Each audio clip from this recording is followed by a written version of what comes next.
DGP સારે જે આદેશ કર્યા એ મુજબ અમારા પોલીસ કમિશનર શ્રી અનુપમસિંહ ગેહલોત દ્વારા અમને માર્ગદર્શન સૂચના આપી એ મુજબ ટોટલ 1400 આરોપીનું લિસ્ટ તૈયાર કરવામાં આવેલું છે કે જે લોકો શરીર સંબંધી ગુનાઓ, મિલકત સંબંધી ગુનાઓ તથા વારંવાર જે લોકો ગુનાહિત કૃત્યો કરતા હોય અને ટપોરી લોકો હોય, જેમને અગાઉ પાસા થઈ હોય, જેની ગુજસીટક થઈ હોય, તમામ આરોપીઓ જે છે એનું લિસ્ટ તૈયાર કરી દીધેલું છે. તે ઉપરાંત 350 જેવા હાર્ડકોર જે ઇસમો છે એનું પણ લિસ્ટ કરી દેવામાં. તે ઉપરાંત ક્રાઇમ બ્રાન્ચમાં 45 અને બીજા જે ઝોન છે બધા લેવલે ટોટલ 101 વ્યક્તિઓને રાઉન્ડ અપ કરી અને એને લાવી અને કડક ભાષામાં પૂછપરછ કરીને આગવા અંદાજથી એની સાથે કાર્યવાહી કરવામાં આવેલ છે. તથા તે ઉપરાંત જે લોકો આરટીઆઈ એક્ટિવિસ્ટ છે અને જે લોકો કહેવાતા બોગસ પત્રકારો છે અને જે લોકો પબ્લિકને રંજાડે છે એવા 60 ઇસમો વિરુદ્ધ પણ ગુનાઓ દાખલ કરવામાં આવે છે. તે ઉપરાંત આ જેટલા પણ ઇસમોનું લિસ્ટ છે એની તમામની મિલકતોની, પછી એના વીજ કનેક્શનોની, તેના બેંક એકાઉન્ટની, તેના આધાર કાર્ડ, પાન કાર્ડ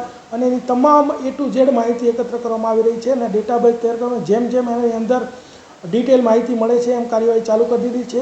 એના અંતર્ગત રાહુલ એપાર્ટમેન્ટનું ઉધનામાં મકાન પાડી દીધેલું છે. પછી અઠવાની અંદર સજ્જુ કોઠારી અને લાલગેટની અંદર જે છે સમીર માંડવો કે જેઓ ખૂબ જ ગંભીર પ્રકારના આરોપીઓ છે. એના અત્યારે સુધીમાં ગેરકાયદેસર બાંધકામો દૂર કરવામાં આવેલા છે અને આની સતત અમારી ટીમો પીસીબી, એસઓજી, ક્રાઇમ બ્રાન્ચ અને તમામ ટીમો અત્યારે ફરી રહી છે, માહિતી એકત્ર કરી રહી છે. જેની માહિતી વેરીફાઈ થાય છે એની તરત જ એના ઉપર એક્શન લેવામાં આવે છે અને આ એક્શન સતત ચાલુ જ છે.